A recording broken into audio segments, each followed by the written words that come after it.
Hi guys, how are y'all doing today? I'm gonna give some folks time to populate in here. Um,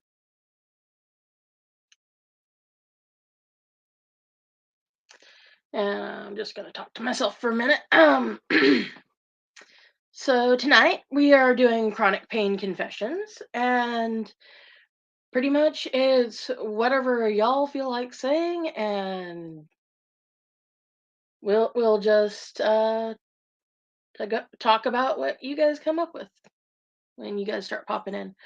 Um, yeah, my day was kind of crazy today. Things did not go exactly as planned, but these things happen. And when you work with somebody with special needs, and you're also kind of special needs yourself, yeah, life happens, and that's kind of how it is. Um, Trying to remind a couple people that we are doing this.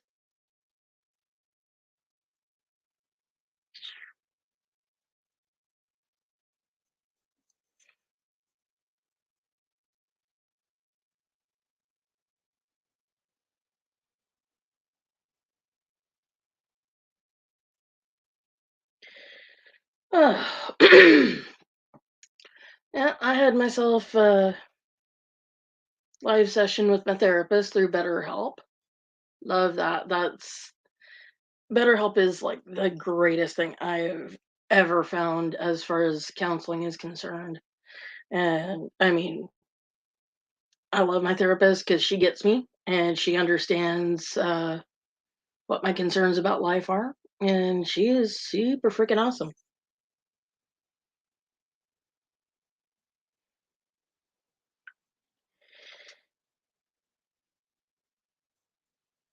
And I've got some news to share about my husband, unless my husband wants to jump on here and come speak for himself.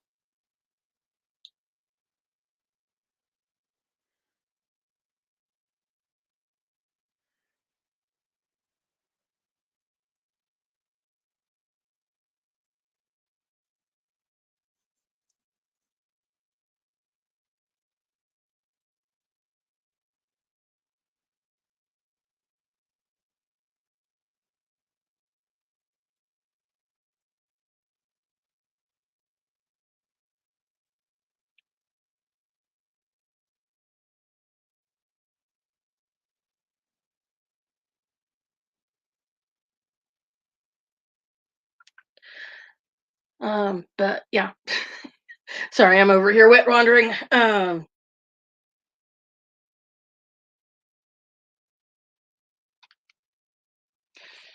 Let's see here. Let's do some what do they call it?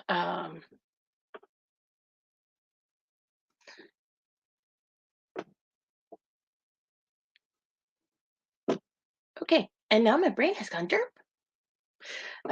Sorry. That's not the pain or the pain meds. That's autism going, "Hi, I'm here. You want to use your brain?" No, let's not do that. Let's short circuit instead.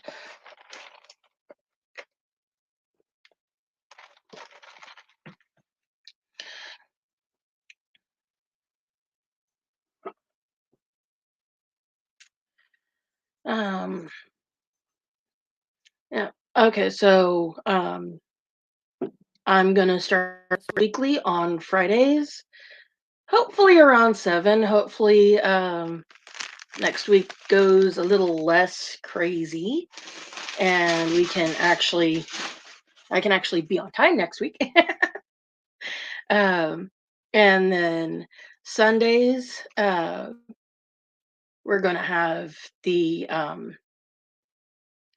Neurospicy Power Hour at 7. This is all Central Time. And then I'm thinking probably about Wednesday, we'll have a midweek mental health check in, just making sure everybody's feeling okay about their universe. And if you're not, well, then you can kind of vent about it and just kind of get it out there and off your chest because, holding that stuff in, that's not a good thing for anybody. And then I'm also going to do lives on uh, Thanksgiving and Christmas for my people that do that.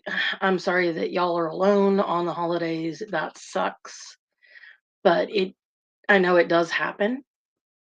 And I don't want y'all to just be stuck in your house all by yourself with nobody to talk to and nobody to spend the holiday with. So we can at least spend the holiday here together. And hopefully that will work out for everyone. And hopefully it'll help those of you that are by yourselves for the holidays. And I mean, I love y'all and I want you to feel important and I want you to feel loved. And I want you to know that you are important and that you are loved. Even if nobody else loves you, I love you. And yeah, man, you need to feel like you're important.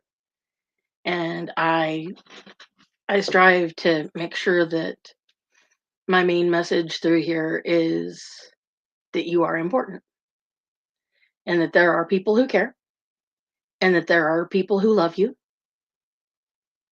And I mean, if there's nobody else, there's me. I love you. Yeah, maybe I don't know you, but people can hate for no reason, so why can't I love for no reason? Some things that I was talking about with one of my buddies that I've known forever, um, who joined the chronic pain community kind of the same way that most of us do, um, completely unintentionally, completely against her will. Um,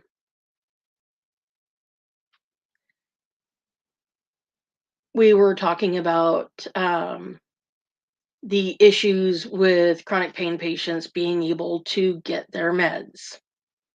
Um, Either because insurance is being stupid or because the pharmacy that you go through doesn't want to fill that prescription to that amount, or well, there's all kinds of roadblocks that we run into with our meds that we shouldn't have to deal with, that we shouldn't run into, that should not be a problem. And unfortunately, there are those roadblocks. And my buddy ran into one of those roadblocks today. Um, Her doctor increased her prescription for her pain meds. What are you doing, Doodles? Mr. Live Bomber is trying to bomb the live, but he does not know what he wants to do with himself.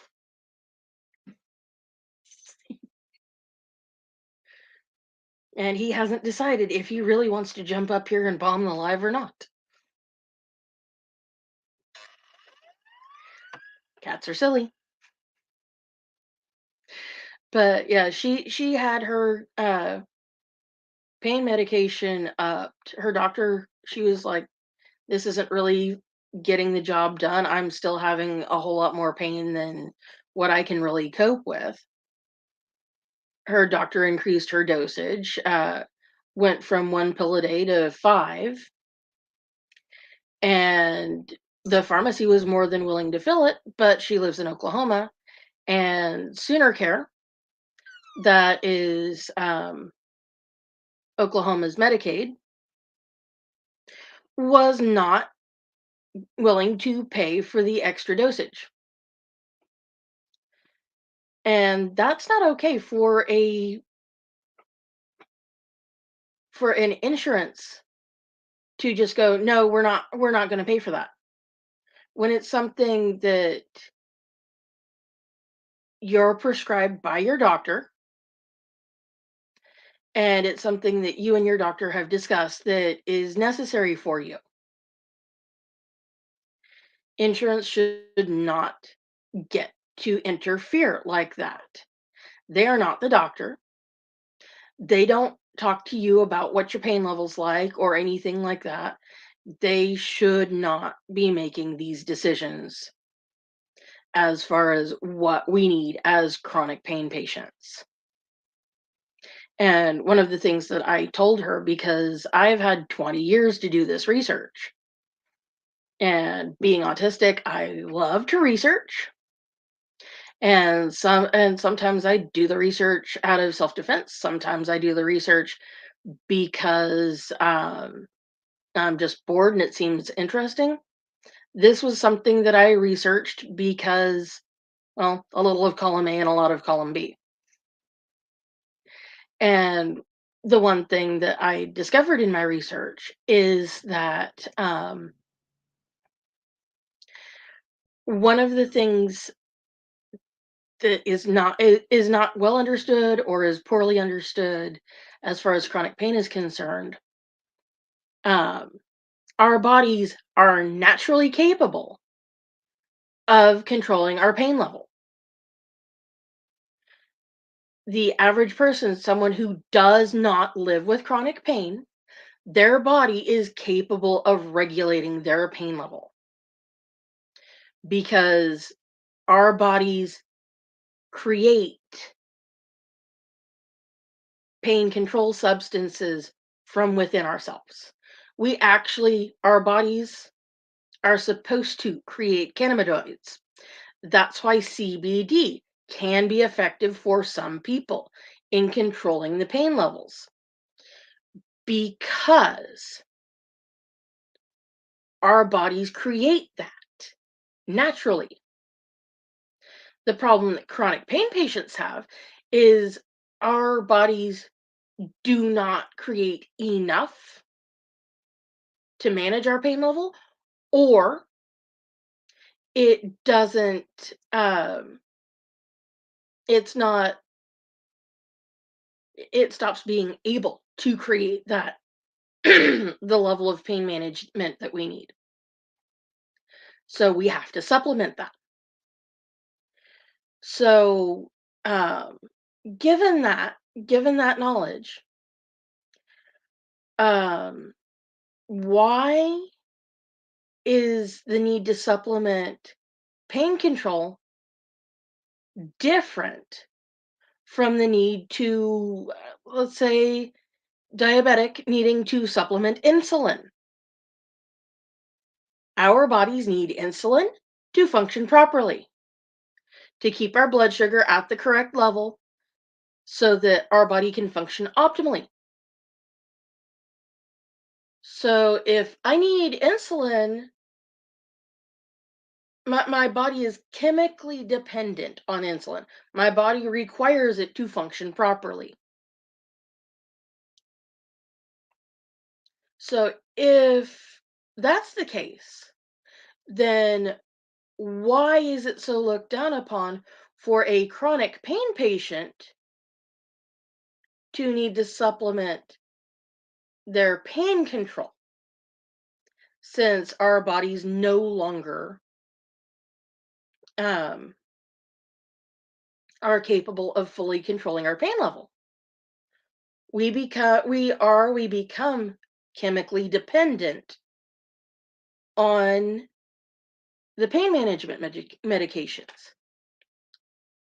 We require that to be able to function so that our pain level is not such that it's completely taking over our lives and we can't function.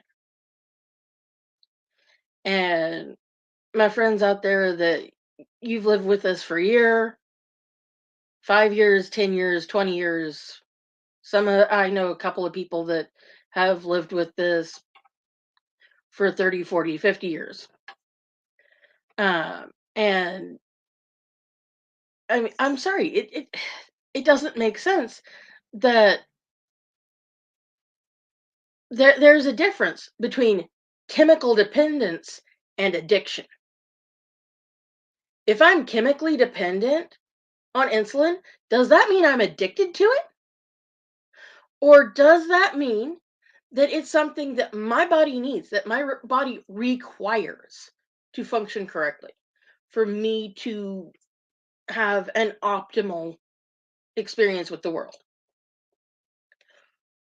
And the same thing, regardless of whether it's opioids or gabapentin, or muscle relaxers, or any of those things that we use to control our pain levels and to help our body function optimally. Just because you're chemically dependent, does that mean you are addicted? I don't think so. Because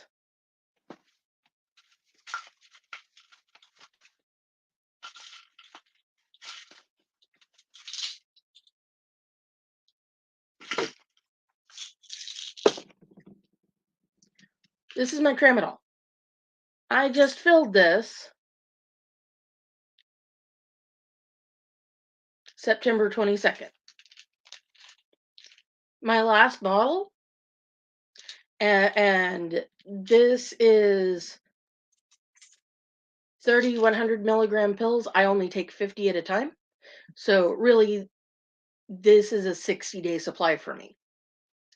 This lasts almost a year. If I was an addict, could I make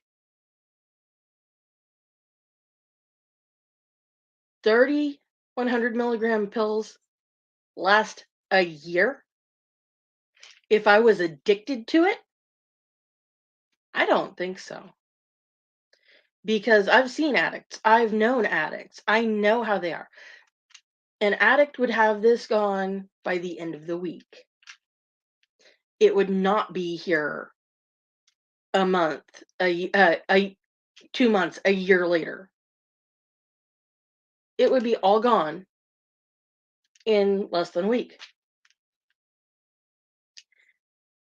So, no, I am chemically dependent on this. I am not addicted to it. And if my husband pops on here at some point, um, he can tell you when I take my tramadol, I don't get high. I get less pain.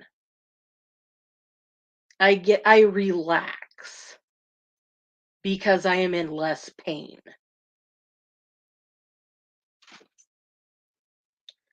And that's something that a lot of people who are not chronic pain patients do not understand, because they live with bodies that naturally control their pain.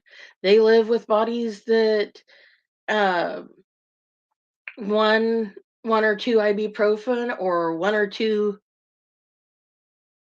Aleve in a day is enough to control any pain that they might have.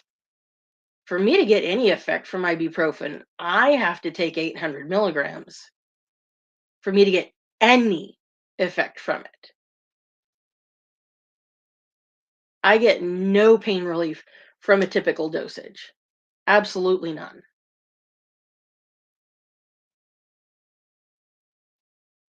Oh, who's calling me?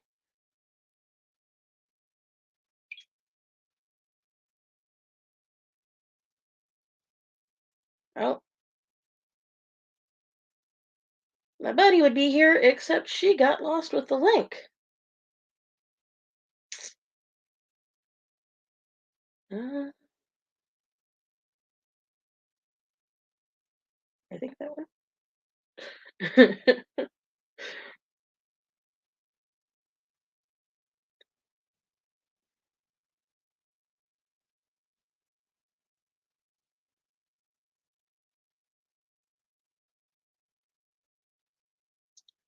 Oh no, I think I sent her the wrong link. Egad! Hooray! Oh yeah, I totally did send her the wrong link.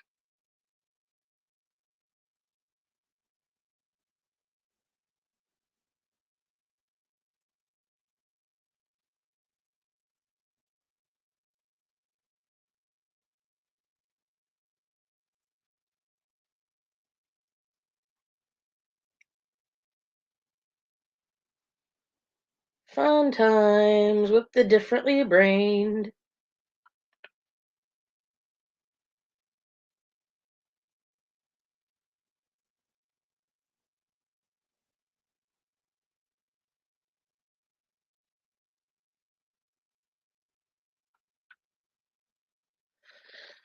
Oh my. Oh my. Well, anyways, so yeah, it shouldn't be characterized that we are addicted to our pain meds.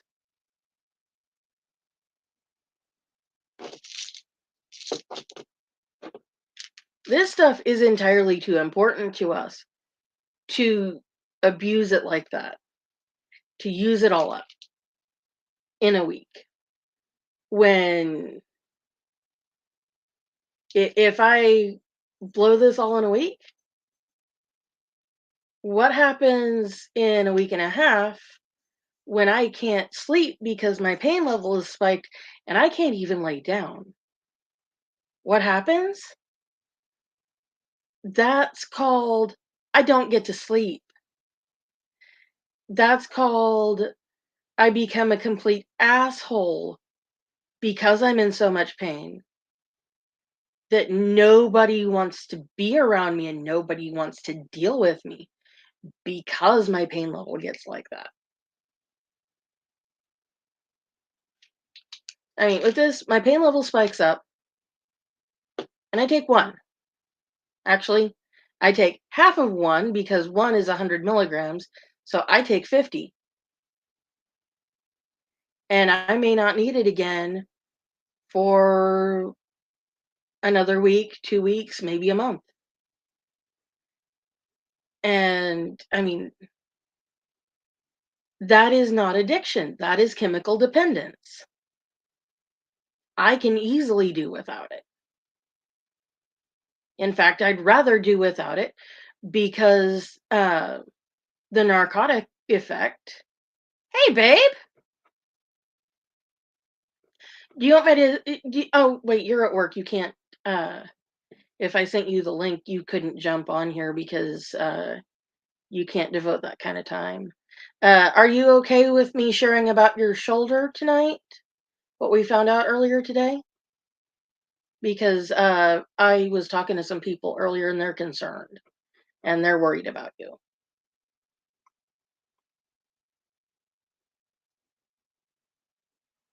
If that's okay, let me know. Um, okay, thanks, babe. And I'm really excited. Yeah, the last time he went to the doctor, he weighed what was it? 305 pounds. Hey, Chris, how you doing? I'm glad you could join us tonight. Ah, you know who else is with us tonight? Doodles. Yeah, Doodles is with us tonight because he likes to stream ball Mama. Yeah, 305 last February, and now he is down to a 280. He is super excited about that, and he loves he loves the Ozempic that he takes is not just helping with his blood sugars. It's also helping him drop weight that he's wanted to drop for a long time, and so I'm really happy about that for him. Um, so over um, the last couple of months, well, let me start at the very beginning. Um, when he was a teenager and he was playing football in high school, he injured his shoulder, his left shoulder. Uh, just typical football injury. Oh, you want to see the doodle some more, babe? All right, come on, doodle. Let's snuggle so that daddy can see you. But yeah, he injured it. Just typical football injury that a lot of kids deal with, a lot of teenagers deal with. Didn't think anything else about it, did the physical therapy, moved on. And then he got older. Okay, he wants to go away a bit. He's tired of being snuggled. He just wants to hang out with me. Um, but yeah, he hit majority. He was 18 and he decided he wanted to join the Navy. So he made it all the way through boot camp and he was in A school to learn his specialty. And the guy that had the front end of the was it a lifeboat that y'all were carrying, or I can't remember what it was, babe. Um, but yeah, they were carrying a small 2 or 3 man boat, and the other guy dropped his end, didn't warn Colby, and um, when the one end dropped, it tore his shoulder out of socket. Again, the Navy diagnosed him as having tendonitis and medically discharged him. And then they also decided to do him dirty by saying he didn't say anything about the previous shoulder injury. And um, and they tried to say that he lied on his paperwork when he first signed up to join the military, to join the Navy. And so, yeah, so they were trying to COA on that, and they misdiagnosed him. We only just found out about that this morning, and that was he's 36 now. He was something like 18 when that happened, and so he's been living 18 years with a shoulder that needed surgery to be functional properly. Uh, because what it appears is has been going on and what he's been fighting since before I ever met him.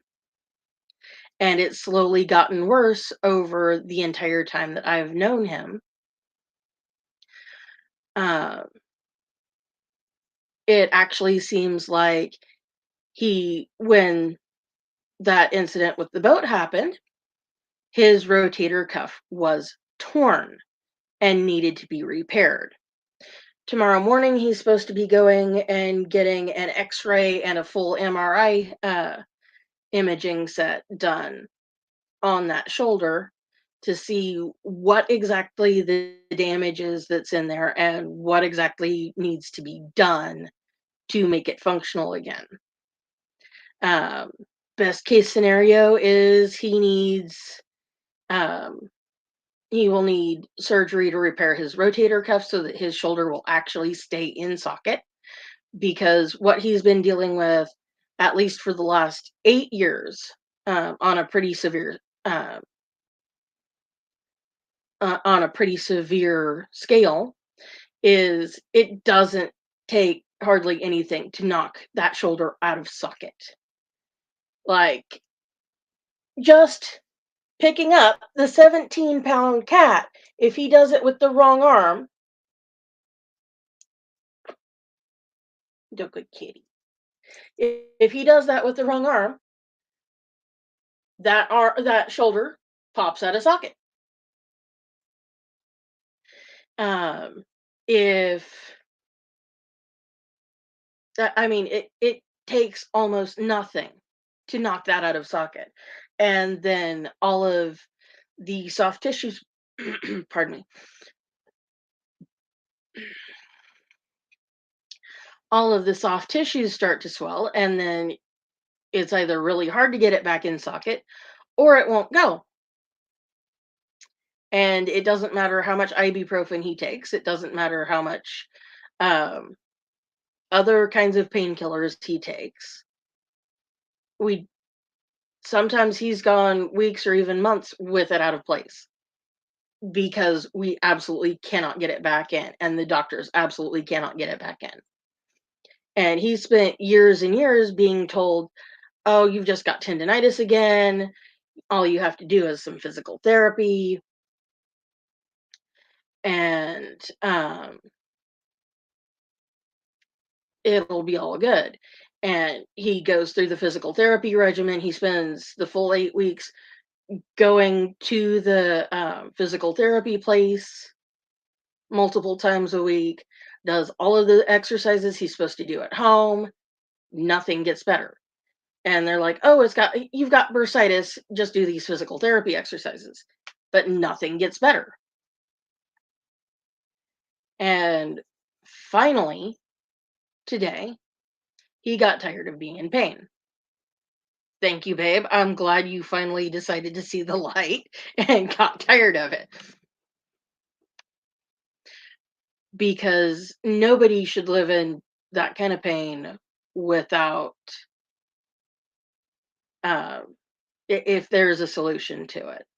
I mean, I understand why he's been a little leery. Well, more than a little leery, um, about going to the doctor and talking to them about this, and bringing up the idea that maybe surgery needs to happen. Um, because he's been afraid that the solution was going to be full shoulder replacement, and that's something that somebody who's 36 doesn't want to think about, and I get that. And that's a scary idea regardless of whether you're 36 or 65. That's scary. I mean, just joint replacement in general is kind of a scary idea. But he found out today that, hey, you might need to replace the joint eventually, but certainly not now. So, some corrective surgery should be able to fix you up, and then you're all good.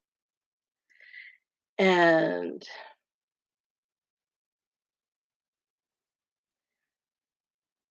yeah, I'm sorry you've been living with that baby, because that's just not okay. But no, we get to see what it's going to take to fix you up, and you get to be fixed up. And I'm excited about that for you. Um, oh, beautiful, sweet toy, are you with me?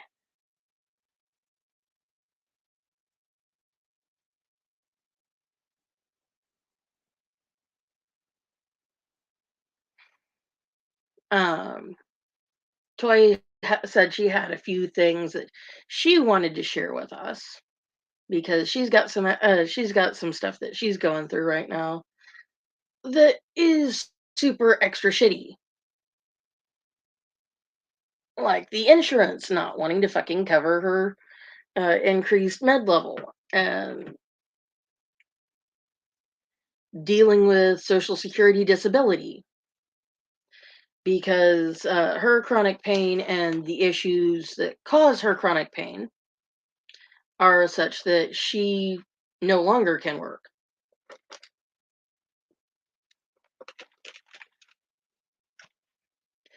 And there are a lot of us that get that way too.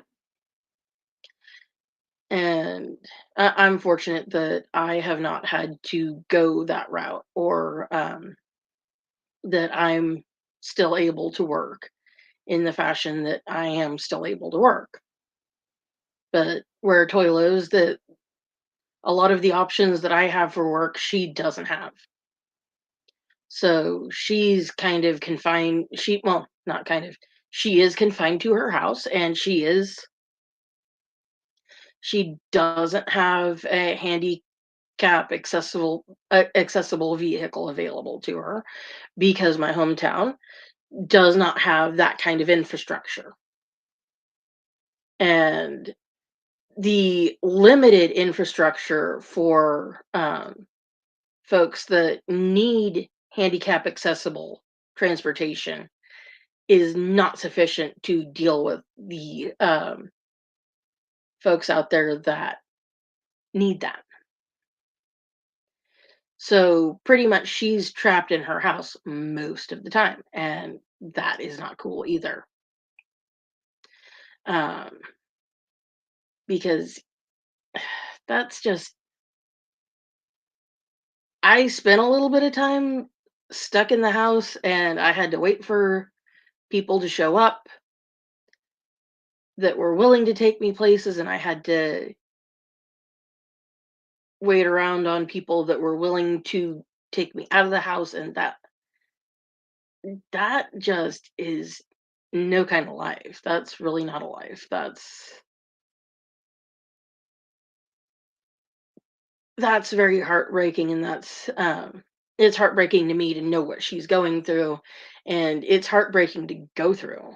And that's I don't even have the words for it, man.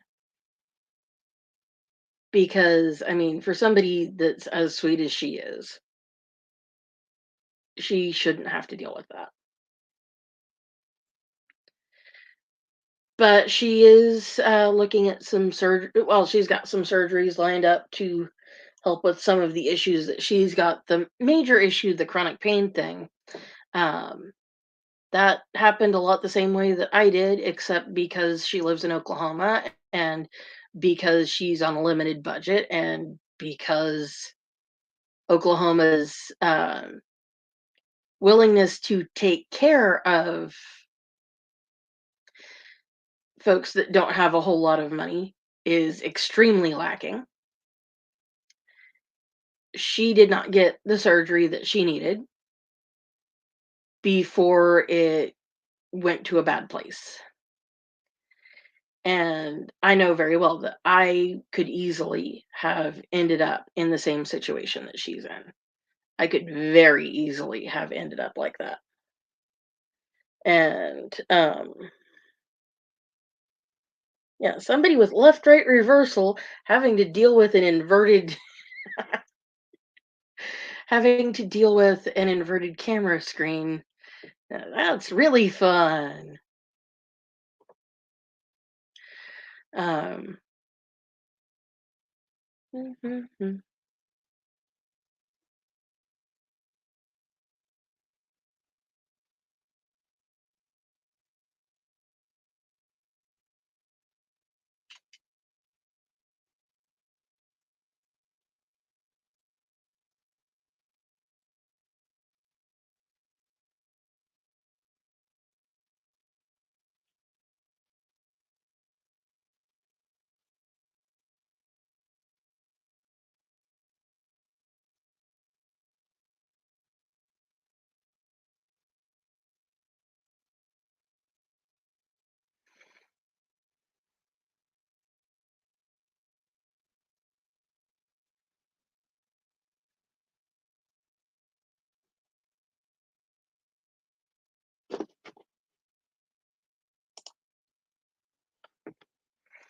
Oh, Chris, I didn't know that. Um, he had surgery on his left shoulder too. Had a bone spur that was oh, ouch, rubbing against your tendons.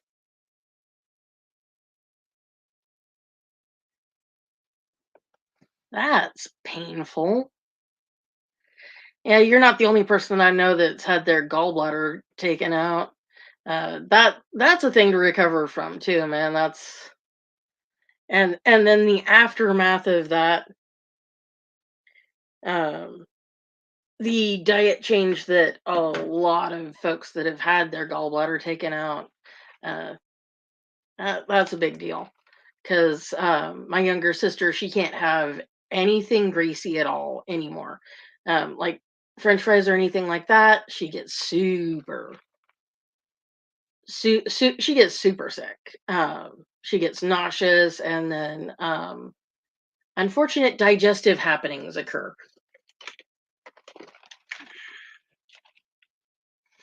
I'm not going to get too descriptive on that. We will just say extreme digestive distress is a thing. for a lot of folks who are on the no gallbladder train. Um, I'm guessing you had that benign tumor taken out because it was interfering with some function of your neck, probably. That's usually why they would go in and um, take out something that's known to be a benign tumor. Um, because most of the time, if it's not going to hurt you, they're not going to mess with it. They're just going to leave it alone. Um, but yeah, bone spurs are icky no matter where they are. A lot of the time they form because there's something going on with the joint that's not quite right to start with. And so taking a bone spur out is not necessarily helpful because whatever was, unless they fix whatever was going on in the first place that caused the bone spur, it usually comes back. And it usually keeps coming back until they fix whatever the underlying cause for the bone spur was. Uh, do you know if when they removed the bone spur, if it ever regrew, or did they figure out why the bone spur was there in the first place?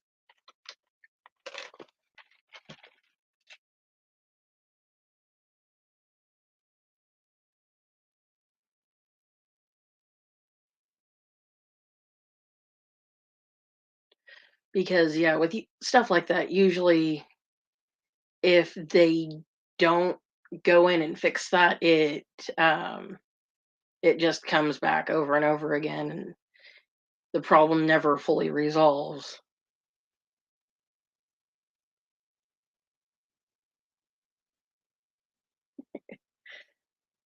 Sorry, I'm messing with Doodles. Um,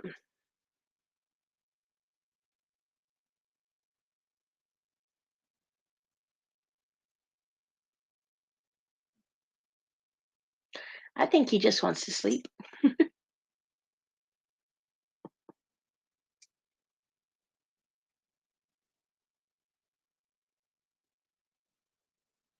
Uh-huh. Now, is that the tumor on your neck, or is that the bone spur in your shoulder?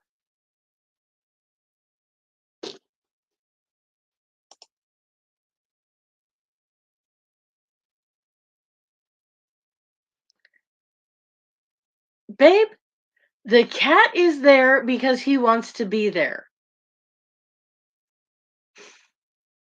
And he's totally cool with me stimming with his body. If he wasn't cool with it, he would not be sitting right there.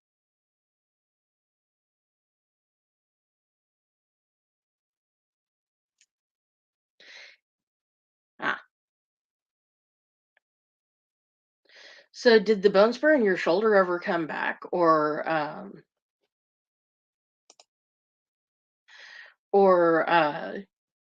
did that one time surgery fix the problem and you didn't ever have any more problems with it?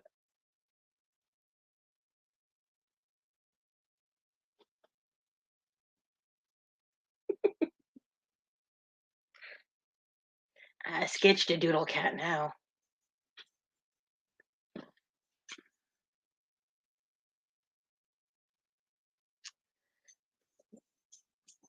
Molly, what are you doing?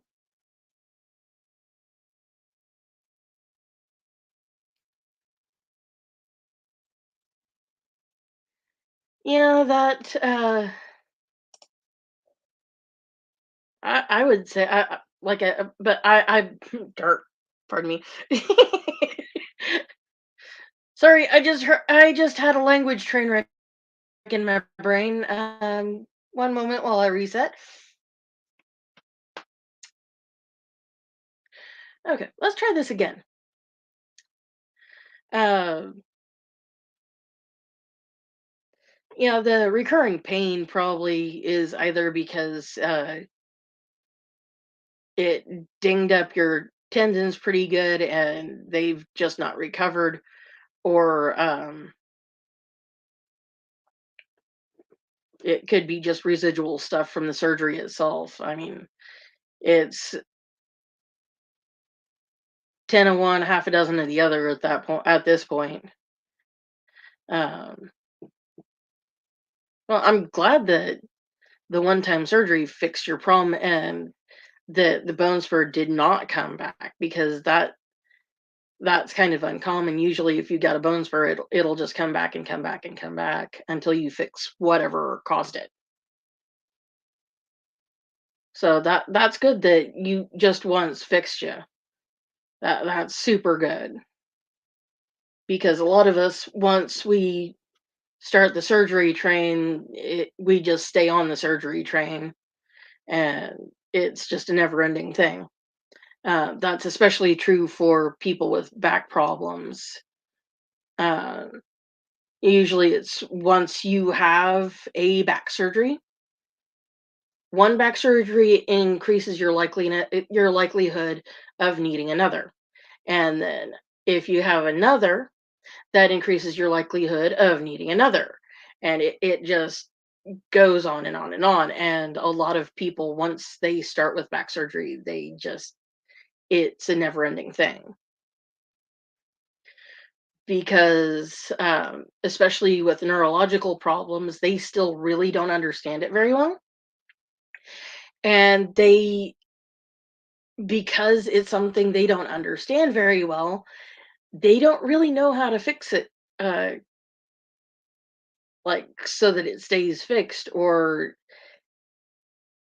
it's a, we're trying to fix you as best we can right now, but because we're not really sure how to fix you, we don't know necessarily if this will fix you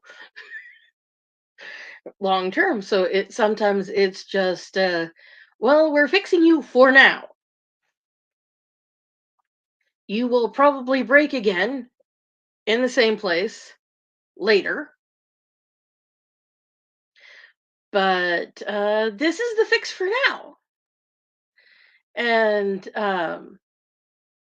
that's one of the things that happened with me with my back surgery.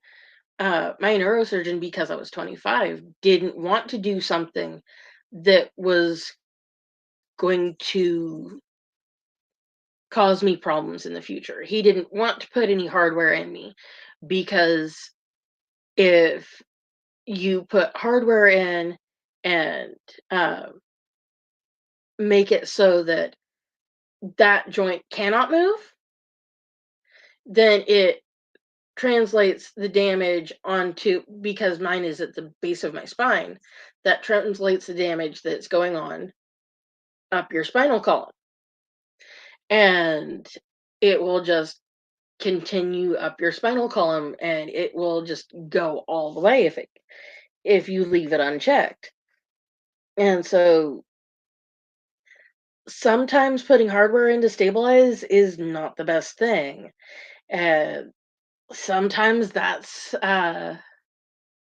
borrowing trouble later. And my neurosurgeon did not want to do that, so he didn't. He just went in, did a laminectomy, and took out the disc material that was compromising my nerve's ability to move. And that did solve my most of my pain issue. Well, about half of my pain issue. I mean, I still had pain afterwards, but it wasn't nearly as bad, and it was down to a level where I could cope with it, where it was not going to drive me insane, and where it was not going to drive me to end the pain forever. Um, and that is really super freaking common among our community. It's really very common for someone who is newly diagnosed with a chronic pain condition, or just a chronic condition that results in pain. Um, and if it's extreme pain, yeah, If you don't have proper pain management and you don't have what's causing that pain properly dealt with, along with proper pain management, that's not gonna go well long term. And the survival rate of life with chronic pain, if you're not properly managed, it doesn't go well long term. Um, it doesn't go long term because there is a very, very high suicide rate uh, among the chronic pain community, and it went up when the CDC um, released their revised guidelines for what was supposed to be for new patients that were going to be taking opioids. That was their prescribing suggestions for new patients, not existing patients, but it got blanket covered for all pain patients, even chronic pain patients, that they'd tried everything, every solution, every lesser dosage, every other different type of medication, and they found something that was working for them and that was actually getting them proper pain management. And then it became impossible for a lot of the chronic pain community to have access to the meds that worked for them, that helped control their pain to the point where it was manageable and they could go through day-to-day life and actually live a life and not be bedbound because of the pain. And if you've never been bedbound, here's the thing. Being bedbound because of pain actually generates more pain, because if you're bedbound, you're not moving like you would if you were not bedbound. And so by being bedbound because of pain, you're actually going to generate more pain and it builds on itself. And that's something that can wear on your mental health to the point where you just don't want to be here anymore. And yeah, nobody wants to live that way. It's like I didn't want to spend a month like that. I certainly wouldn't want to spend a lifetime like that, taking so much medication that barely worked and I couldn't move around or it would wear off faster. And that's something that really screws you up. I mean, you can't think, you can't function, and there's only so long you can live like that before ideas of not being here start to become a reality. I'm lucky that I've gotten to the point where I don't need a whole lot to keep me functional. I don't need a whole lot to make it to the point where I can do mostly what I need to do, mostly what I want to do. Yeah, I'd like to still be able to go walk a mile, 5 miles, 10 miles, and not have much in the way of ill effects from it.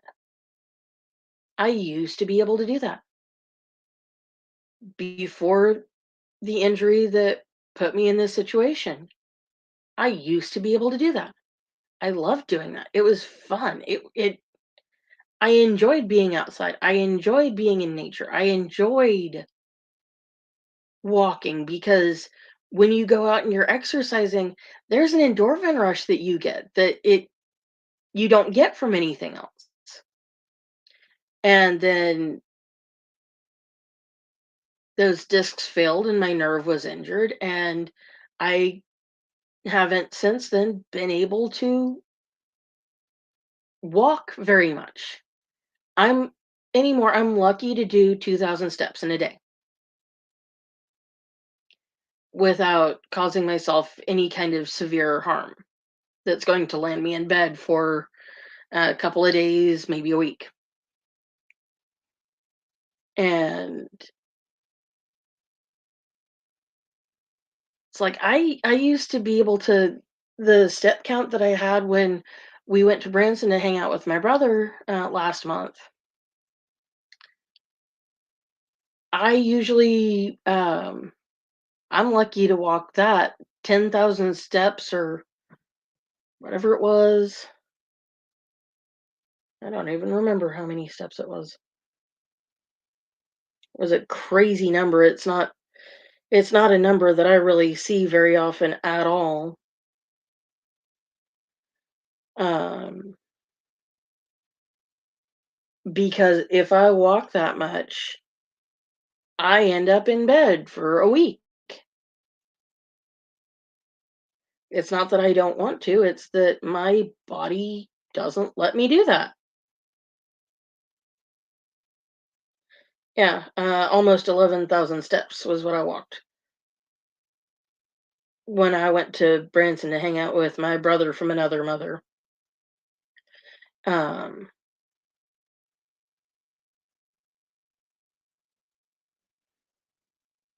but yeah, I average about 2,000 steps, and I only walk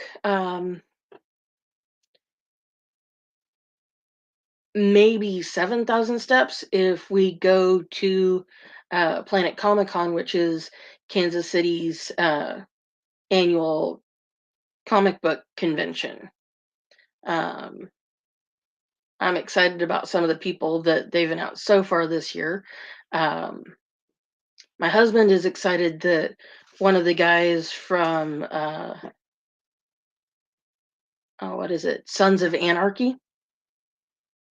One of them is supposed to be on here, coming to Planet Con this year. Uh, I need to stop locking my phone because I cannot remember. And my short-term memory is trash.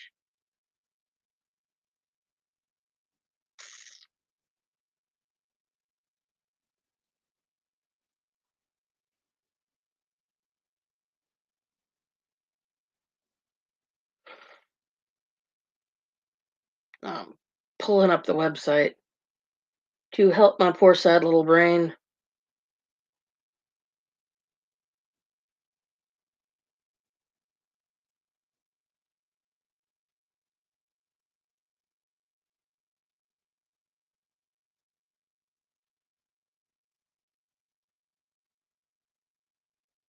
Links.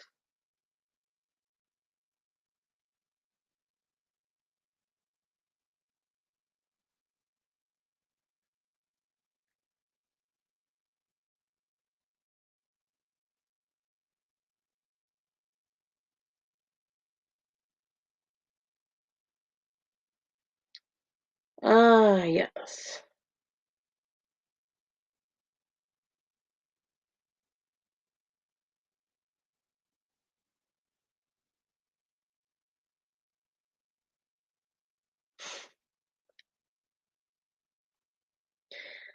They're doing a screencast reunion this year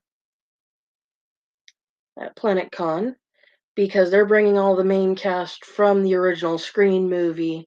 Nev Campbell, Matt Lillard, Jamie Kennedy, Skeet Ulrich. Um, they're bringing all of them back.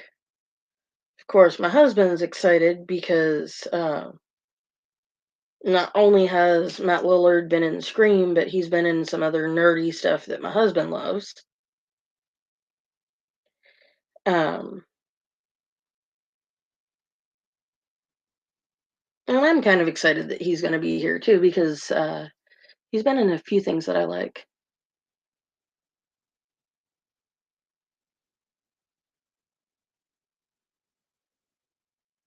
Ah, Ron Perlman, yes.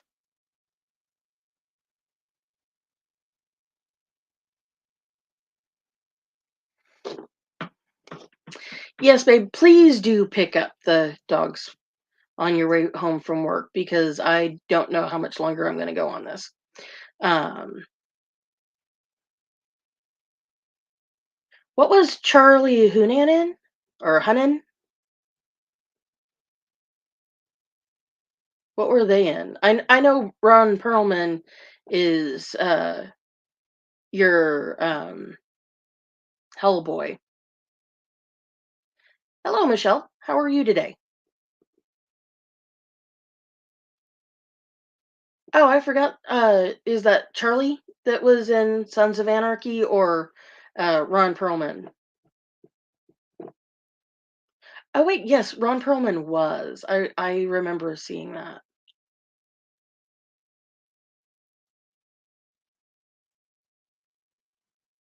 Oh, cool. See, I didn't know that because I've never. Well, I'm sorry you're having a rough time today, Michelle. You having issues with physical pain, or are you having some mental health challenges today? Oh, hand surgery. Yikes.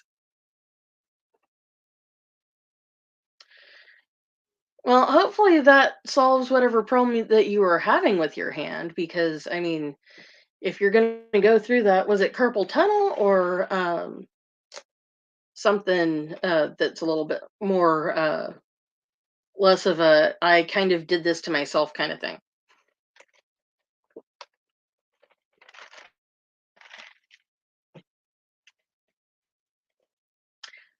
Ah.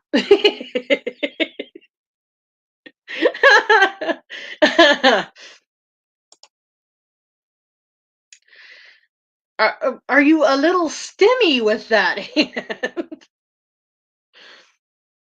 I don't know if you've seen any of my stuff on neurodivergent stemming, but uh, yeah, a lot of this kind of thing.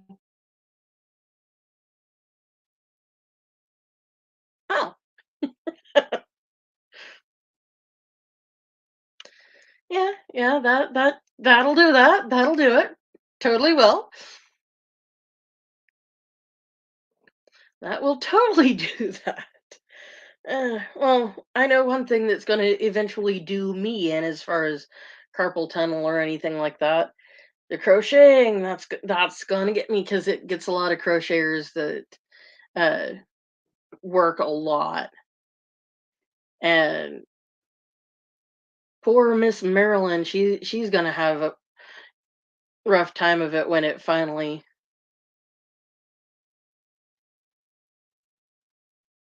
Yes, yes, that's what it's called. Uh, that's exactly what it's called is stimming, which is slang for self-stimulatory behavior. And basically what that is self-soothing. It's how you calm yourself. And neurodivergent people, we don't just stim to like bring our anxiety level down or when we're bored. I mean, but I mean, stimming, it can be anything that's a repetitive behavior that you're not really conscious of, that you're not really thinking about. Oh, yeah, twiddling with my hair. Oh, yeah, twiddling my thumbs. It's like this, that's a stem. Um, I sometimes I do this because I'm actually itchy, but that's also a stem for me.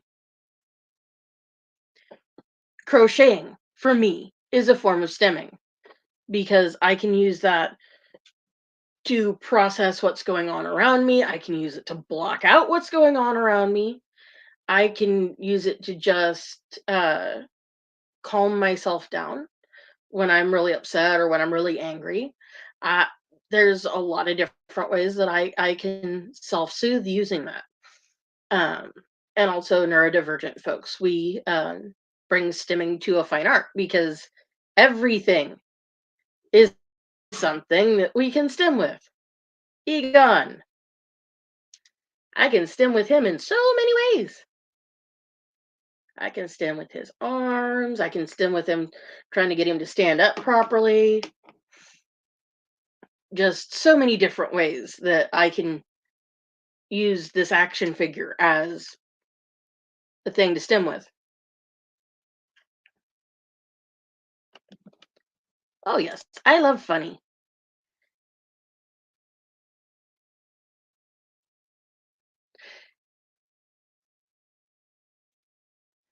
Yeah, yeah, that makes sense that you would stim more when you're doing things like that because when you're doing that, you're processing. You're processing the information that you're taking in and you're trying to turn it into something that when you share it with whoever you're talking to, uh, it's something that they can understand. Yeah, yeah, I get you. I follow you. I understand where you're going with that. Uh, yeah, funny, odd, funny, different, funny, strange. Yeah, but I'm stimming in two different ways right now. I'm playing with Egon, and I'm sitting here rocking. But yeah, that's what that is. That's what that's called. Some people call it fidgeting, but it's fidgeting with a purpose. There's meaning behind it. Not that anybody outside of you really necessarily understands what it is or why you're doing that. Like I have all kinds of different ways that I stem. Well, that's what I'm here for. That's kind of a lot of the point of this is to share these things that a lot of people don't know. The only way you find out about most of this stuff is to either do the research yourself and discover it yourself, or it's to be exposed to it through somebody that either has done the research because they're neurodivergent and they want to understand themselves better and they want to know why. Why is this? Why do I do this? Why is it that way? I mean that's what actually sparks a lot of the research that I do is I want to know why. Um, like I when I first um started having problems with my sciatic nerve, I didn't know what it was at the time. I just knew that my leg hurt and that my butt hurt and that I didn't like it and it was really bad and it sucked a lot and and it started limiting my ability to do stuff. And so when I got to see the neurologist, when my GP, fucking Sherry Run Hurd, what a bitch. Um, when I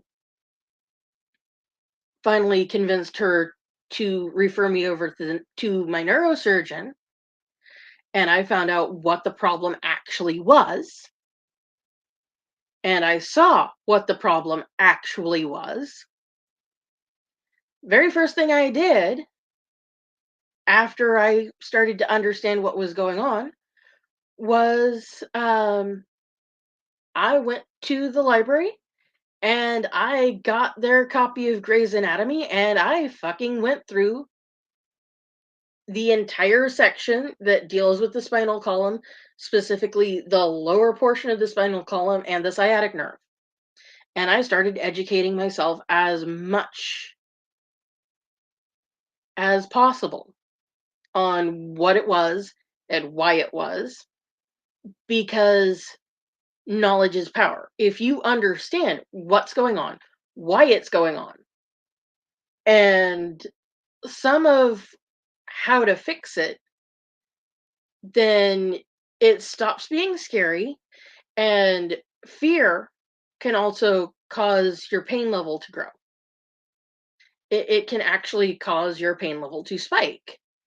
And that's why If you're living with a pain condition, but you don't know what's driving it, like poor Stevo, Denver Stevo with his issue with with these two fingers. Oh, actually, I think it's all three of these fingers on his dominant hand, where he can't use it, and it's to the point where it's interfering with his ability to sign and write checks. So he can't even, he's struggling to manage his money because he's struggling to write using an ink pen. It's like, and he hasn't managed to get a reasonable answer as to what's causing it, and if they can't figure out what exactly is causing it, they can't figure out how to fix it. And so he's dealing with the psychological pain of all that, of not knowing, and that's also probably feeding into his physical pain. And it's funny how your brain, what's going on here, influences what happens here, or in my case, what happens down here. uh, it's that not knowing, that fear, that what's wrong with me. Well, Chris, I love that you have sympathy for us, even though you don't live with a lot of chronic pain. I know you live with bipolar, which is a form of neurodivergence, even though some people do not understand that it's neurodivergence. Um, Mental health conditions that are due to chemical imbalances, chemical differences in your brain, uh, differences in the actual structure of your brain, anything like that is a neurodivergence. It's your brain is literally different.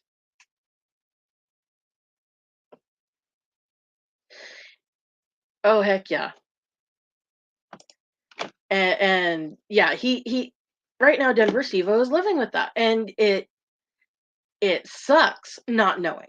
And I went through that not knowing for almost a month when all of my physical issues with my sciatic nerve started. It's like I spent a month not knowing because my doctor, my GP, was fucking incompetent and she wasn't willing to admit that she didn't know. So she just let me sit for a month with no treatment other than opioids I was allergic to, and opioids that I made her aware I was allergic to. That is incompetence. To leave a patient on medication, any medication that they are showing clear signs of allergic reaction to just not do anything, that is incompetence. And that stupid, incompetent hoe caused me to be in the condition that I am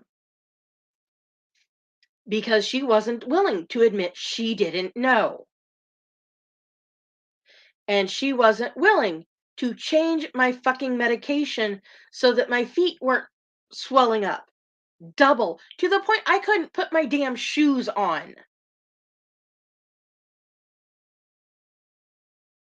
She left me like that until she sent me to the neurosurgeon and he changed my meds. I mean, there are other medications that she could have put me on so that I didn't have to spend 2 weeks taking a medication I was clearly allergic to. And I didn't have a choice to not take it because my pain level was such that if I didn't take it, I was going to be in screaming pain 24/7 until I saw the neurosurgeon. And that was not a choice. It's I had to take it because I did not have a choice. Because at that time, Ibuprofen, Tylenol, that was taking Tic Tacs. It was not doing a damn thing to control my pain level. So the Lortabs were the only thing that were doing it for me, and I was allergic to those. I mean, that's not just incompetent, that's negligence. And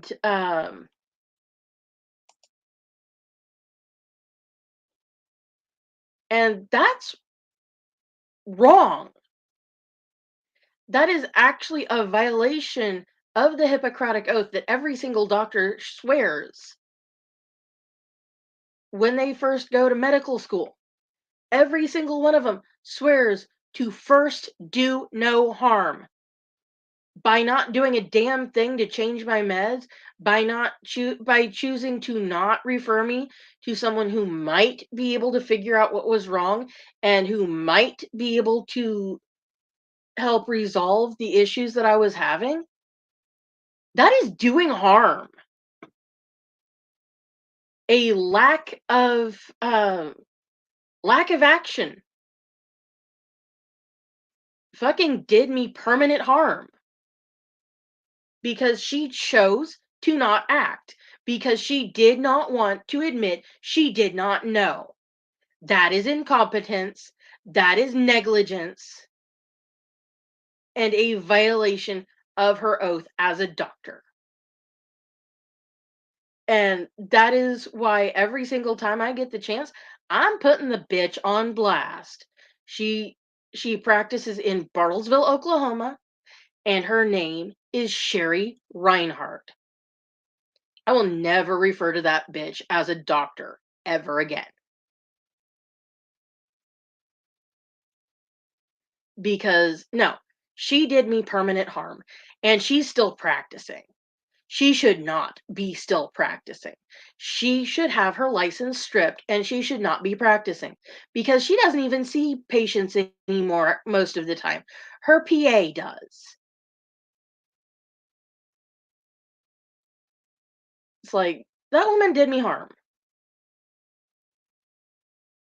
And she's probably still doing harm through lack of action. And I know that she mostly just chooses not to act when a patient brings a problem to her because she did the same shit to my mother. She put my mother on not pain meds, blood pressure meds that were not compatible with my mom's biology, and it was making her sick. And it was making her sick at the introductory dose. You know what stupid bitch did? She boosted her dose. And guess what? She just got sicker and then she boosted her dose again. And she just got sicker and then she boosted her dose again until my mom could not function because it was having that much of a negative effect on her. And this is why if you've got a doctor that is not giving you a solution, that is not giving you an effective solution, go get a third opinion. Go get a fourth opinion. Go get a 2000th opinion until you get someone who is willing to give you an answer that actually solves the problem.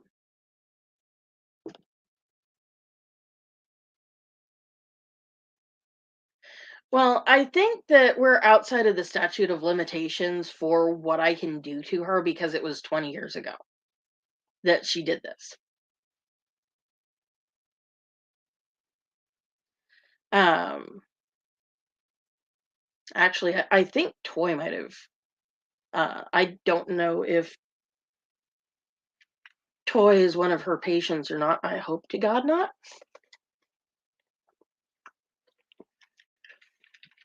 But it would answer a few questions about how she got to the point where she is. Because, yeah, if I hadn't had private health insurance, if I'd been on Sooner Care or um, Medicare or Medicaid in Oklahoma, I could easily have end up like Toy, because there's certain things that they just won't pay for, even if it's shit you need. It's like this is a thing. This is absolutely a thing, um, and it's something that everyone in the pain community, everyone in the chronic condition community, we have to fight with this. We have to deal with this. I'm fighting a fight for my diabetes medicine with my freaking health insurance company,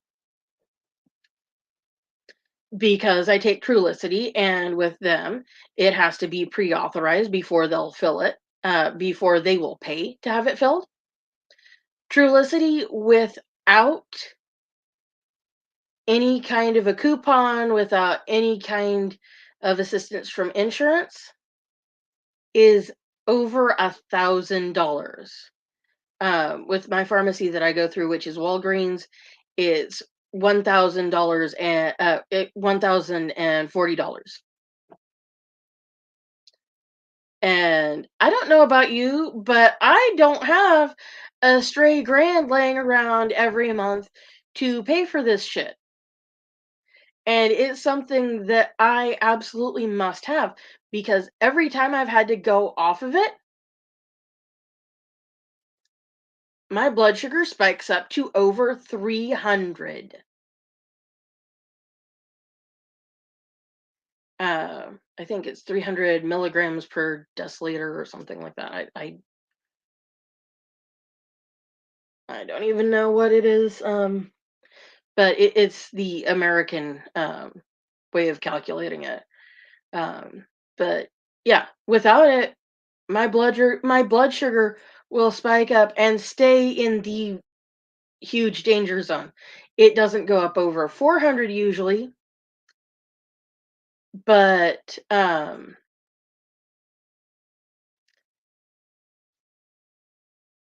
anything over 200 is super bad. It damages your body, and it really pisses me off that there are people using this medication that I need to stay alive, which is a, which is another part of the problem that I have with getting it filled a lot of the time. And I'm on the base dose. I'm on the introductory dose, and that's enough to do what I need it to do. But I have times where I can't even get that, because there are motherfuckers using it for weight loss. And here's the thing about using Trulicity, Ozempic, Wegovy for weight loss: as soon as your ass goes off that shit, you will regain that weight, because you start losing the appetite suppressant effect. And as soon as your appetite goes back to normal, you start eating like you did before you were on the meds. And guess what? You get fat again. So it's only a temporary effect. So these people that are using it strictly for weight loss are depriving those of us who must have it to live from being able to have access to it.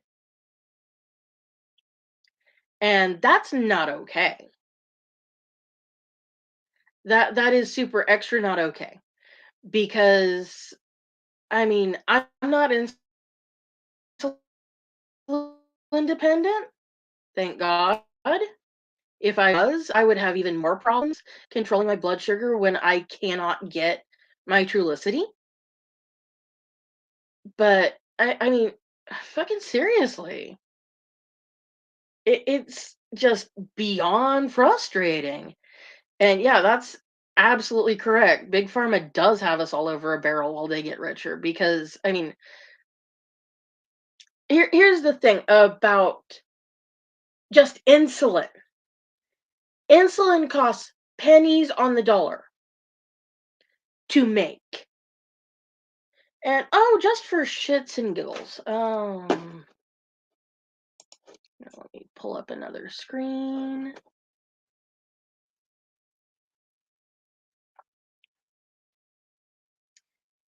just a moment here. I'm pulling up a different tab.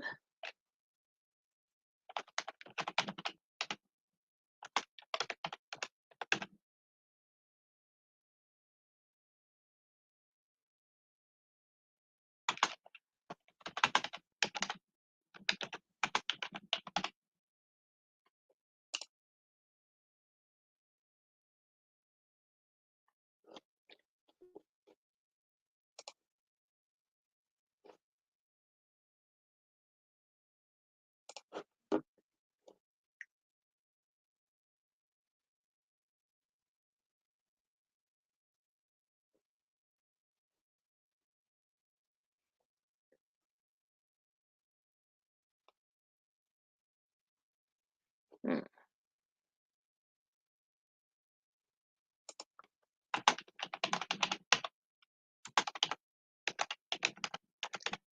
Okay.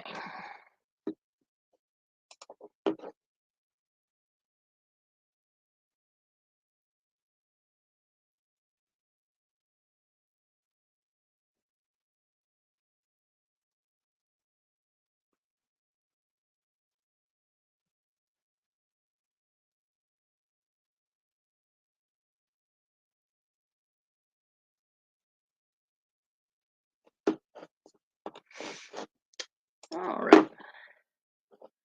So let's jump over here. Let's see if I can figure out how to share my screen. Because I know I can.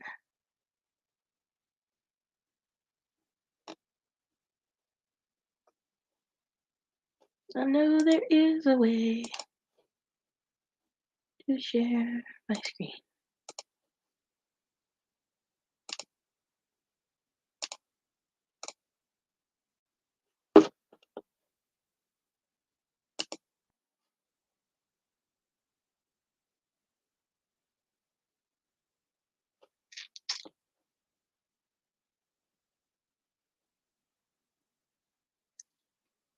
How do I do this? I thought I'd figured it out the other day, and I have completely lost my mind. Do, do, do.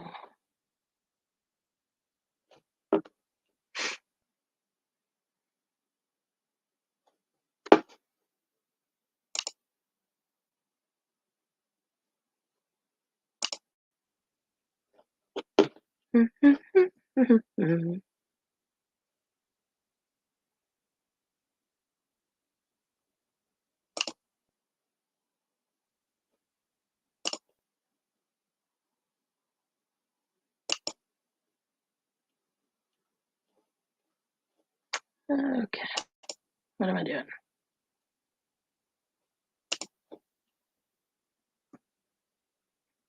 Oh, come on. I thought I had this figured out.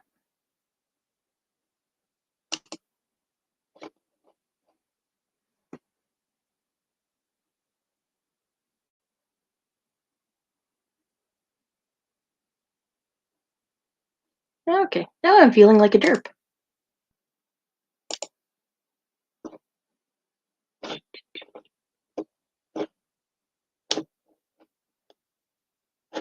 Girl.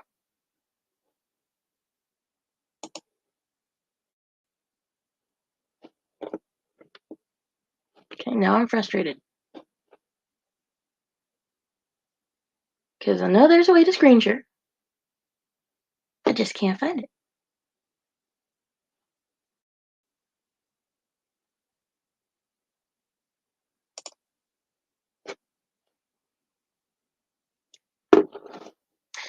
Okay, well, I'll figure out the screen sharing thing later. So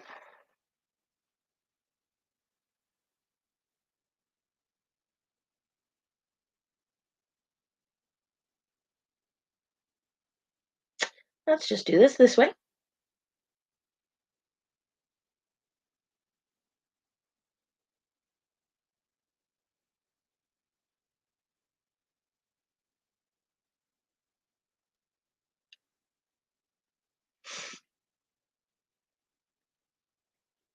Okay, something that costs pennies on the dollar to make.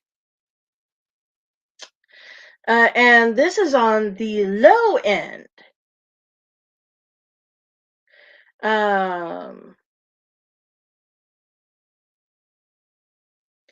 if you order it off of a website, you can get it for the low, low price of $200. Something that costs pennies on the dollar to make.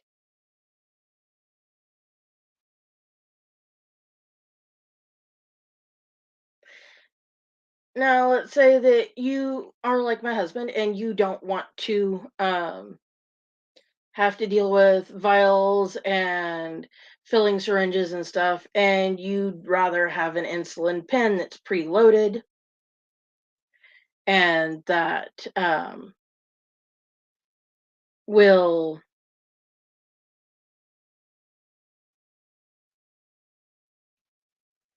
just be ready so that you just have to dial up your dose and take it.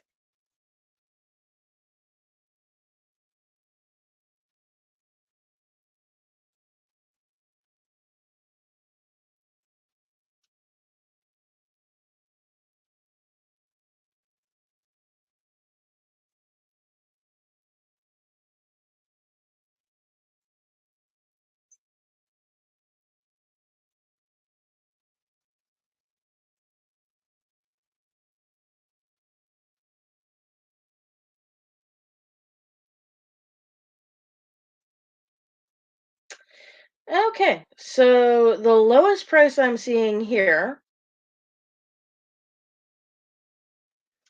from internet accessible sites is $300 without insurance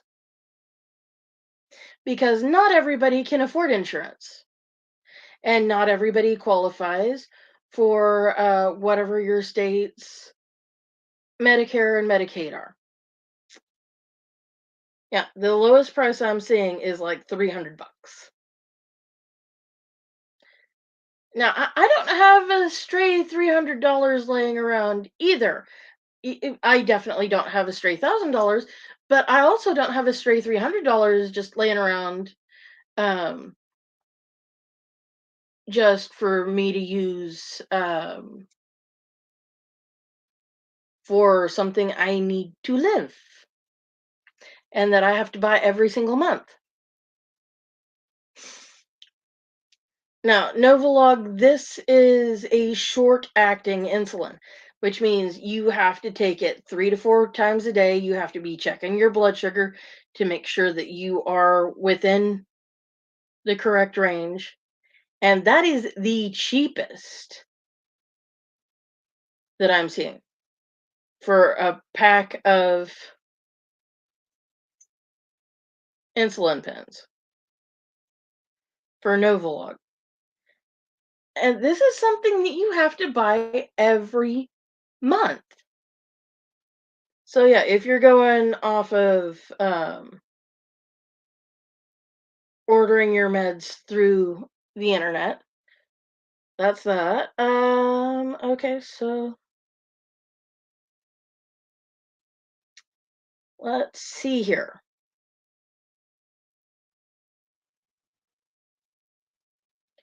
Let's see what it is through Walgreens because that's my pharmacy.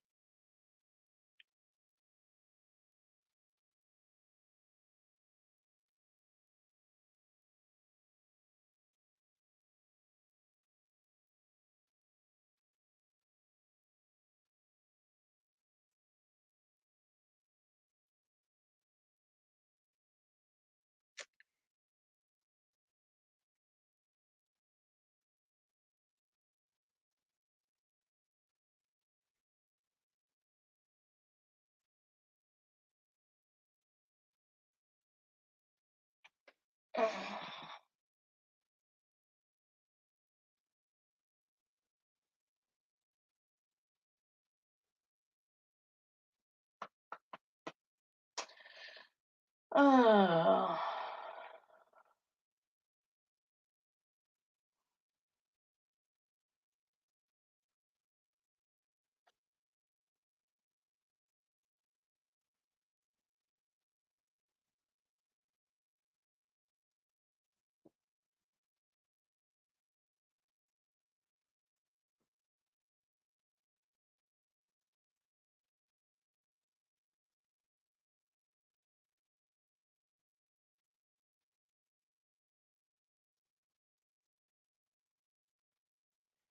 Do, do, do, do, do, do.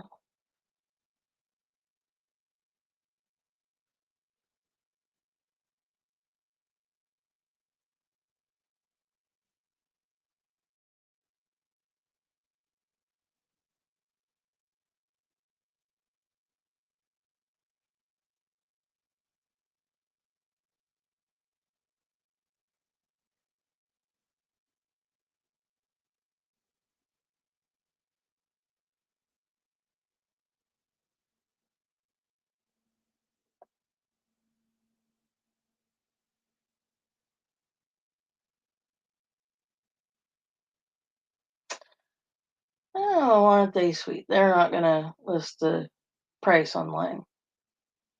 But yeah, I know that it can easily be up to $500 for a box of Novolog and insulin pens. My husband, he's lucky on this because he is Native American, which means he can go to the Indian hospital system and get his meds at no cost to him because the tribes take care of their members like that. And you don't have a minimum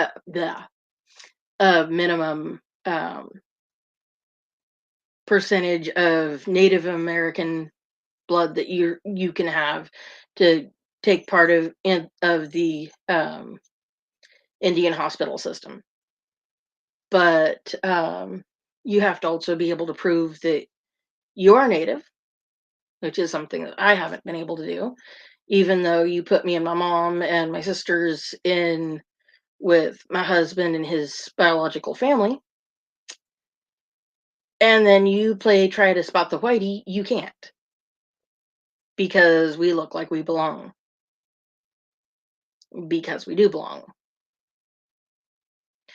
But if you can't prove it the way that the tribe that you believe you belong to, the way that they want it done, you're out of luck. So that's one of those it is what it is things. But at least my husband can get his meds and a lot of his health coverage taken care of by the Native American tribes. And so we don't have to worry about paying $300 for his insulin. We don't have to worry about whether or not insurance is going to cover his insulin or anything like that. Um,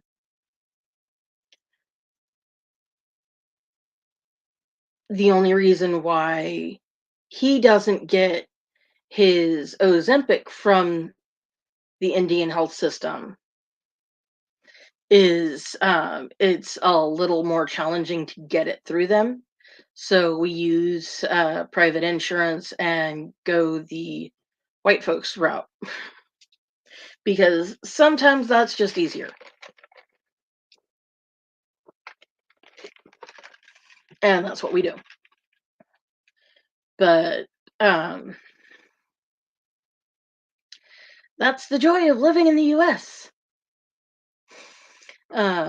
where our government lets big pharma run rampant and they let them because capitalist society. It's like capitalism, as far as people's health and well-being, should not be a thing. It should not be allowed to be a thing. Because when you're dealing with something that is life or death, and the subject of insulin with insulin dependent diabetics, yeah, that is life or death. I know diabetics who have died because they do not have insurance and they have tried to ration their insulin, but they weren't taking enough to keep their blood sugar under proper control. And it damaged and destroyed their body to the point where they died as a result of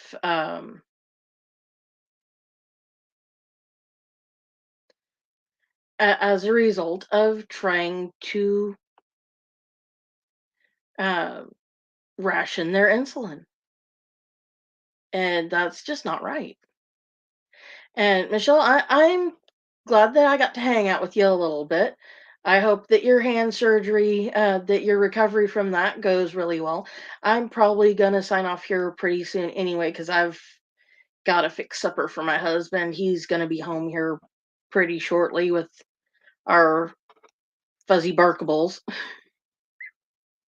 Um, and yeah, probably about time for me to cut my rant on insulin and drug prices short anyway. But I know people will probably watch this in the replay because drug prices are just crazy and they shouldn't be this way. And also pharmacies getting to not fill your script, or insurance companies not paying for a script that your doctor prescribed that you must have. Well, all right, Chris, I'll keep going.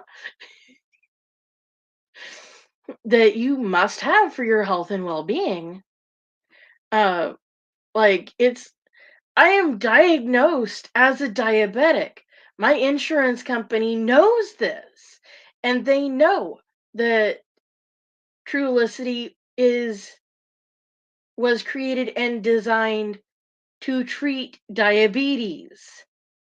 They know this. They know I am diabetic, and yet they are refusing to cover the medication I need to stay healthy. And that doesn't make any sense. And it is insane that a medication that I need to be alive costs $1,000 out of pocket without insurance. That is insane. That is not okay. That is not right. That should not be a thing. But here in the US, hey, because it's capitalism. Yeah, you know what I say when it is regarding my health and my well-being? Fuck you, capitalism. And fuck you, YouTube, if you if you have a problem with that. Because yeah, that's just not fucking cool. I should die because someone doesn't because someone wants to be less fat. I should die because I don't have $1,000 to plunk down every month on this medication that I must have to stay healthy and continue living. I should live my life in screaming pain because my pharmacy or my insurance company either doesn't want to fill my prescription or doesn't want to pay for my prescription for what I need to control my pain level to live a life that is in any way reasonable. That is not acceptable. That is not okay. And yet, here in the US, that is allowed to happen. Our government absolutely needs to, must start regulating these medications that are life saving medications. Insulin is a life saving medication. Trulicity and Ozempic are life saving medications. Yet without insurance coverage, they're over $1,000 for 1 month supply. With Trulicity, that's 4 shots, one a week.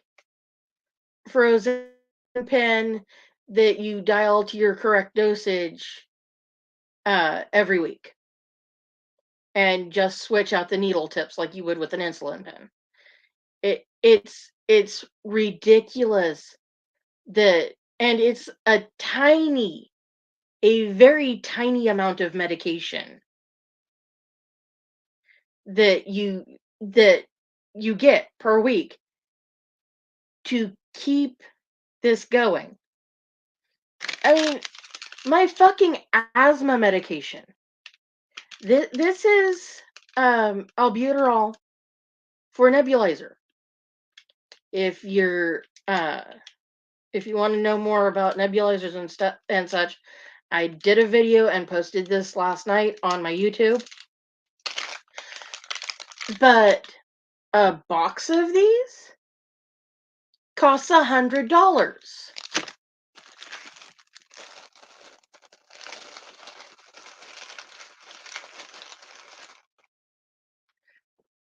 This is one vial of the albuterol solution for my nebulizer. One vial. This is what it looks like. There are 5 in each of these packets. There are 4 or 5 of these packets in a box. That's not a lot of medication. And yet it costs $100 without insurance. And this is something I have to stop an asthma attack, to be able to breathe properly. If I were to ignore doing breathing treatments long term and continue and just live in an ongoing asthma attack, that shortens my life by a lot, because your brain needs oxygen to function.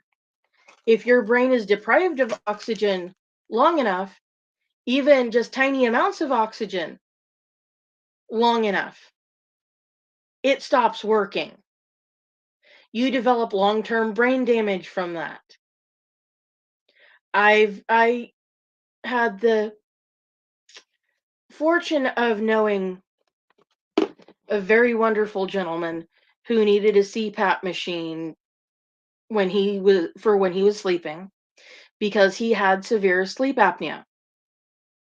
He did not know that that machine was malfunctioning and that he was not getting adequate oxygen while he was sleeping. He thought it was working.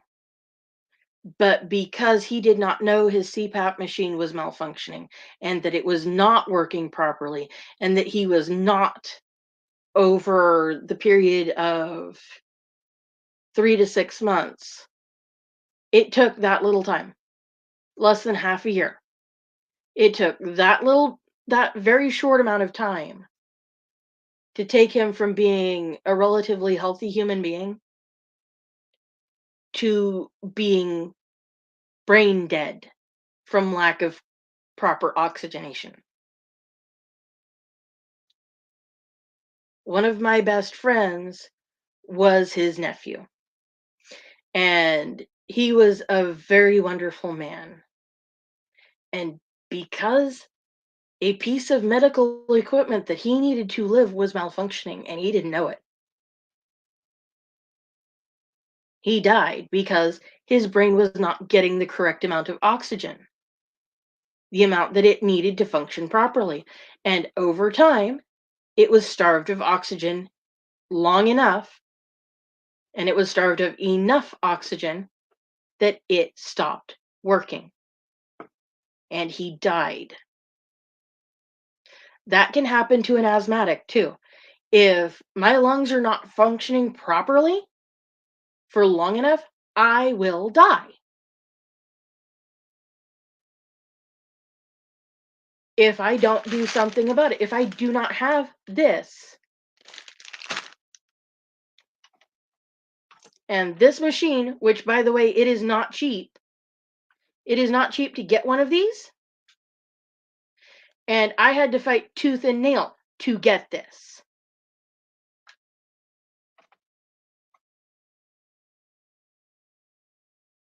It it should not be that hard, and it is ridiculous that it is that hard, and it is insane.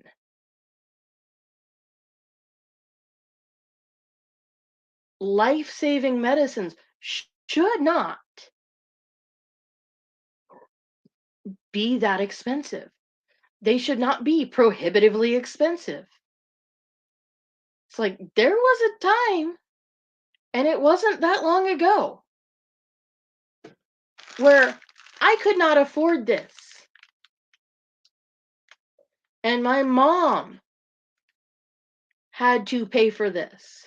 My 75-year-old mom had to buy my life-saving medications because I couldn't.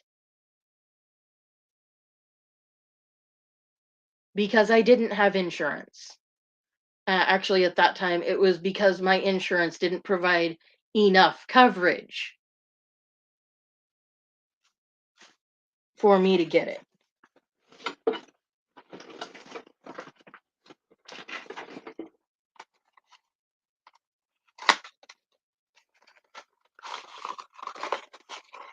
My rescue inhaler with insurance costs $50. With insurance, 200 puff rescue inhaler that I'm supposed to throw out after 6 months if I haven't used it all because the albuterol loses effectivity. It doesn't work as well. I have to pay, even with insurance, out of pocket. I have to pay $50 for one of these. That is insane. This is for emergencies. This is for when I'm not home and I don't have my good friend here.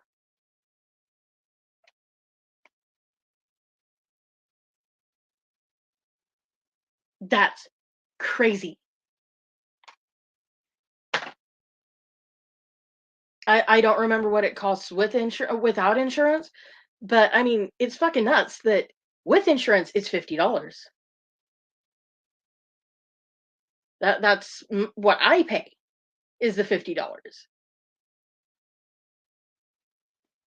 It's like, are you freaking kidding me? And oh yeah, my friend Mr. Lexapro here, it keeps me from going off the rails and uh, being a pain in the ass to others.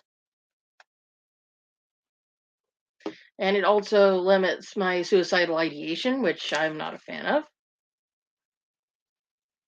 Um,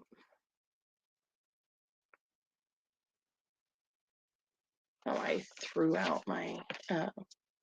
I just picked up my latest bottle today, and I mean, without insurance, this is crazy expensive.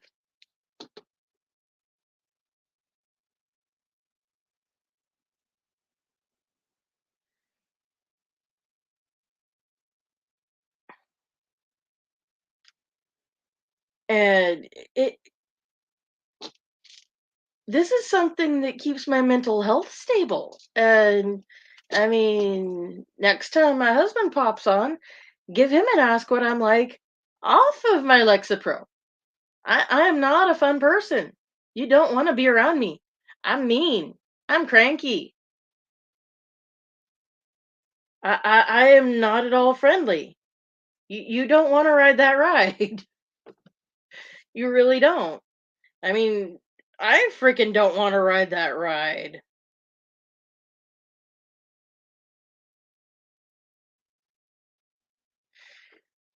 And I mean, and I just think about the people that don't have insurance because they can't afford it, or they don't qualify, or they can't get on the state provided health coverage.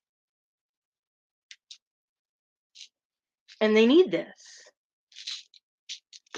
It's like I feel bad for those people because I was one of those people at one time. And I'm only not one of those people now because I got lucky. And I mean, there shouldn't be people doing without medication that they must have to be able to live a decent life or that they must have so that they don't end their life. I mean,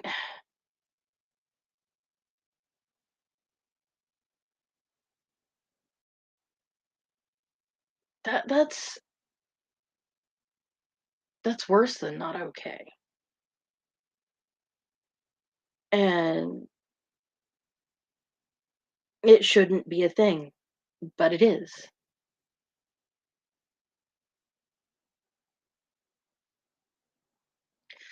Yeah, Chris, I know who you're talking about. uh, but you know my opinion of her. I think she's kind of a waste of skin anyway. But there are other asthmatics out there that I think are also wastes of skin. Uh, my SPTV people, let's hear it for old little baby Davy with his fake Space Navy. He's asthmatic. Although he tries, I think he tries to pretend he's not, which is probably the reason why he freaked the hell out when COVID hit, and he made all of the little Scientologists wear their masks and was super strict about it because he is well aware of the fact that if he got that shit, he'd be dead man. Not dead man walking, just dead man dead. Because uh, that shit was taking down people with perfectly functioning lungs that had no breathing problems beforehand. And somebody like me or Chris's ex-wife or Davy Derpnut, we get that shit and we're toast before we even know what happened. It's like, oh, we think we just got the flu and then we're dead. Yeah, not cool. Not cool, man. Totally not cool.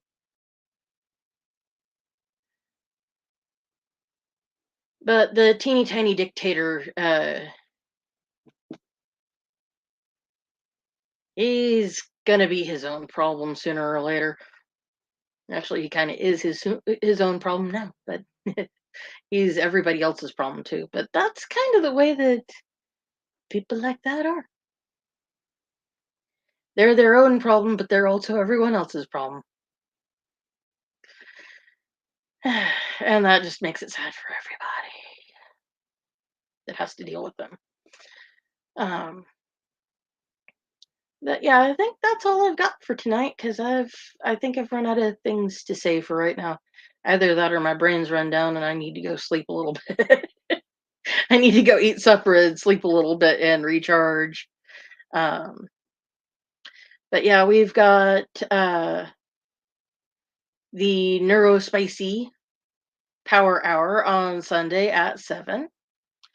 And um, looking to do a mental health check-in probably Wednesday morning. Let's say around 10 or so. Oh, pardon me. The house is about to explode. No, I'm just supposed to take my meds now. Um, but yeah, do a weekly mental health check-in on Wednesday mornings. I think probably around 10 or 11 o'clock. Just to check in with my people, make sure you're doing okay. And if you're not doing okay, give you a chance to sound off and get stuff off your chest and just talk about what's happening. Because sometimes just saying something about it helps. And sometimes just having people say, hey man, I'm sorry you're going through that. And yeah, that sucks. And what can I do to help you? Is there anything I can do to help you? Sometimes just that little bit of something helps. And yeah, gonna do that and gonna keep doing these chronic pain confessions. And then we'll see how that works out. And I will, as I can and as it seems appropriate, I will record stuff and do other lives. And uh, oh, yes, that reminds me. I think you didn't remind me on purpose, but you did just remind me. I am going to do um, holiday lives on Thanksgiving and Christmas so that those of you that don't have anybody to spend the holiday with don't have to be alone. I mean, even if you still feel like you are alone, at least you're alone with company.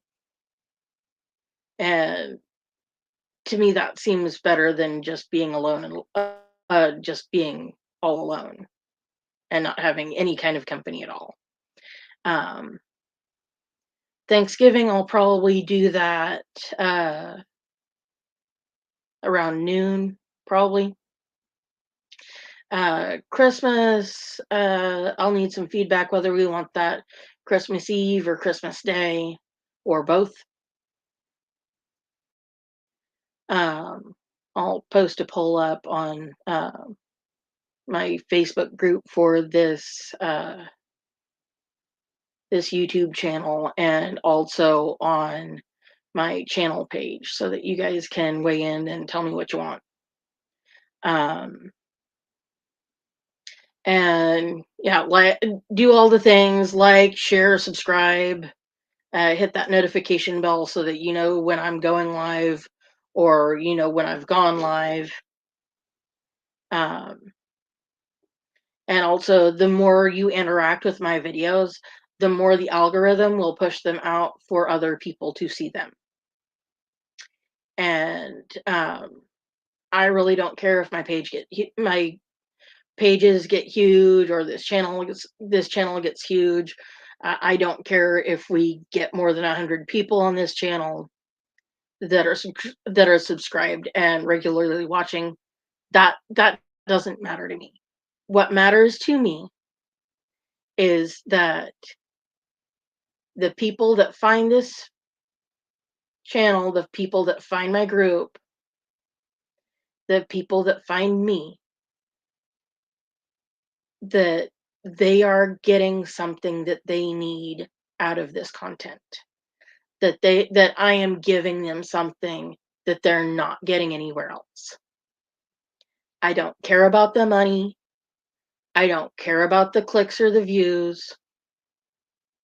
The only thing that the clicks and the views and the blippity blooping and the interacting with my videos do, and the interacting with my group does, is it puts it out there so that other people like us can find us and can feel like they are not alone and can feel like they are important and that they are being heard, that somebody is out there listening. Because feeling like you're all alone and like nobody cares, that sucks. And nobody should ever have to deal with that. And that is what I want from this. That is what I want people to take away from this. And that's what I want to bring people in to be able to experience. That is absolutely my whole goal of this. I don't care about anything else. I care about you guys. Money, fame, none of that matters. It's whether you guys, every single one of you guys, It's whether you feel important, it's whether you feel loved, and it's whether you feel like somebody sees you and somebody sees value in you. And I see value in every single one of you. Every single person that clicks on these videos, that interacts with these videos, that watches these videos, that interacts with me in any way, that interacts with my channel, my Facebook group. And the Facebook group, it is on my about page on my YouTube channel. It is fans of One Tough Chick. That link is on my bio for my YouTube channel. And I will also put it in the description of, um, sorry, Molly's snoring and I just noticed. I will also put it in the description of these videos so that you guys can find it and you can come join me and interact with me off of YouTube. And we can just be a community and people who support and help each other, because that's what we all need from life. We need support. We need help. We need love. We need to feel important. And that's what I want to do for you. Every, absolutely every single one of you. I want you to feel like you are important, because you are.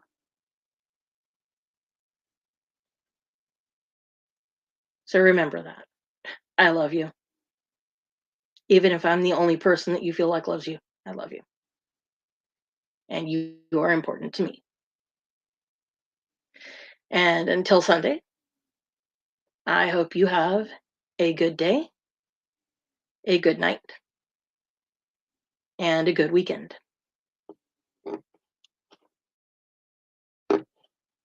I'll see you later. Bye, beautifuls.